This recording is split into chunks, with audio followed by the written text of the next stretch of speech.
Hello guys, আসসালামু আলাইকুম। আশা করি আপনারা সবাই ভালো আছেন। আপনাদের মাঝে নিউ ব্লগ নিয়ে এসেছি আমিও আমার চমলক্ষ বাহিনীর ফুল টিম। সকাল সকাল ঘুম থেকে উঠে আমরা চলে যাচ্ছি নাস্তা খেতে। তো গুটি গুটি পায়ে হেঁটে হেঁটে যাওয়ার সময় আমি দেখছি আমাকে ফেলে সবাই চলে যাচ্ছে। তারপর দেখতেছি বাবলার পোলা ডাবলা আমার দিকে অনেক বড় করে চোখ তাকিয়ে আছে। অবশেষে গুটি গুটি পায়ে হেঁটে হেঁটে চলে এসলাম আমরা চাইনিজ রেস্টুরেন্টে নাস্তা খাওয়ার জন্য। ক্যামেরা ঘুরানোর সাথে সাথে দেখি মারব একটু বাপ নিতেছে। নাস্তা খেয়ে বের হওয়ার পর দেখি আমাদের বিএমডাব্লিউ আমাদের জন্য বাইরে অপেক্ষা করতেছে। বিএমডাব্লিউ ওরা মামাকে বললাম, মামা রকেটে করতেছে একটা টান দাও। টানে চলে আসলাম রফিক কাকার কাছে। অবশেষে দেখি রফিক কাকা আমাদেরকে বাই বাই টাটা বললো। আমরা রফিক কাকাকে ছেড়ে চলে যাচ্ছে। আমাদের মারু বাবার একটু বাপ নিচ্ছে, বাবলার পোলা টাবলা, সে একটু নাচানাচি করতেছে। আমরা যেতে যেতে আপনারা এতক্ষণ আমাদের ভিডিওটা উপভোগ করুন।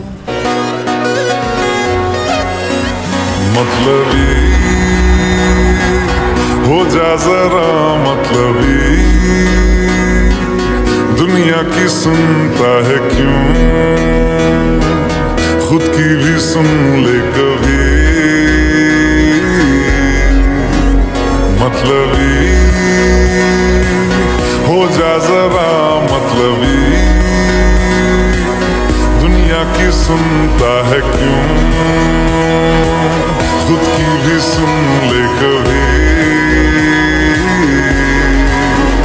कुछ बात गलत ही हो जाए, कुछ देर ये दिल भी खो जाए, बेफिक्र धड़कने इस तरह से चले, शोर गूंजे यहाँ से वहाँ, सूरज डूबा।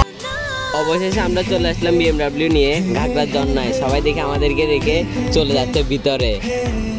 আমরা চোখের পানি, বৃষ্টির পানি, খালের পানি, নদীর পানি নিয়ে চলে আসলাম ঘাগড়ার জন্নায়। ভিতরে দেখি অনেকগুলো পানি আর পাথর। বিজয় দেখি জুতা খুলে ফেললো, বিশাল তো চশমা নিয়ে ভাব, কি মজা। নাহিদ দেখি গুটি গুটি পায়ে হেঁটে হেঁটে চলে যাচ্ছে জন্নার ভিতরে। অনেক দিনের সাধনা আমাদের জন্নায় আসা। এখানে দেখে বাবলা ফুলো ডাবলা ফ্যাট দিয়ে ক্যামেরাটা ঘিরে ফেলছে। আমাদের পরীক্ষা করছিল, এখন নিচে নিচে আসতেছে লেডিস ডান্স দিয়ে, তাকে তো এমনিতেই হিজড়ার মতো লাগে। তো দেখতেছি এদিকে মারব নাহিদ পাইব আমাদের আগে চলে যাচ্ছে, আর এদিকে দেখি তামিম দূরে এসে পড়ে গেল পানিতে।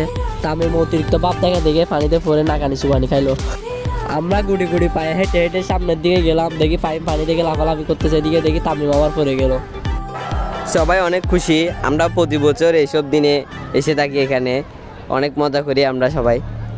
তো দেখি বাবলা ফুলা ডাবলা ছবি তোলার জন্য পোস্ট নিচ্ছে। তো দেখি বড় বড় অনেকগুলো জন্নার মধ্যে মানুষ, ওরা আইফোনিক ভাব দেখাচ্ছে। তো আমরাও বললাম আমরা হচ্ছে আরজিরি ব্লগার। তো আমি তো অনেক খুশি দিছি, আর ওই জন্নার উপর উঠে যাচ্ছি। পরে দেখলাম দেখি না, জন্নার উপরে তো উঠে যাবে না। ও মারে মা, এটা কেমনে, এটা ইম্পসিবল না, এটা আনপসিবল। এই জন্নার দিকে তো আমার মাথা মোথা সব নষ্ট হয়ে গেলো। এত বড় জন্না কেমনে উঠবো আমরা? না থাকে এটা তো আমরা উঠবো না, আমরা উঠবো ছোটো একটা জেলায়। পরে আমরা আবার ওইটির উদ্দেশ্যে রওনা দিলাম। সবাই যেতে যেতে অনেক মজা করলাম। ফাইম দেখে আমার ব্যাগটা নিয়ে দৌড় দিল। তো কিছু বলতে পারলাম, বন্ধু মানুষ কিছু তো বলতেই পারবো না। তো আমরা চলে আসলাম ঝর্ণায় অবশেষে। তো দেখি ঝর্ণার মধ্যে পানি পড়ে একটু একটু। তো আমরা বললাম এটা কি মোটরের পানি নাকি? সবাই দেখি বসে আছে, সবাই ক্লান্ত। সবাই মিলে একটা ছবি তুললাম। তারপর দেখি ফাইম একলা একলা হাঁটা শুরু করলো। ফাইমকে বললাম ফাইম আমার জন্য দাঁড়াও, বললো না থাক তুই আয় আস্তে আস্তে। তো ফাইম তো জন্নায় যাওয়ার জন্য দিশাহারা হয়ে গেল। পিছনের দিকে নাইট নাচতেছে। তো নাইদের নাচ দেখে আমি তো দিশাহারা। তো নাইটকে বললাম আমি একটু নাচি তাহলে তোর সাথে। আহা ওহো নাচ। আমরা সবাই মিলে একটু নাচানাচি শুরু করলাম।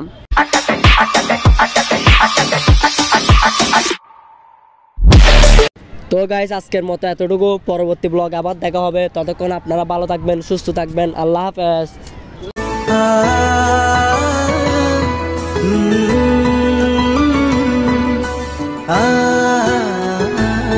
মুক্ত মেঘের আকাশটা নীলচে, দেখো নীলচে, তুলো তুলো মেঘগুলো সব এক হয়ে যে মিলছে।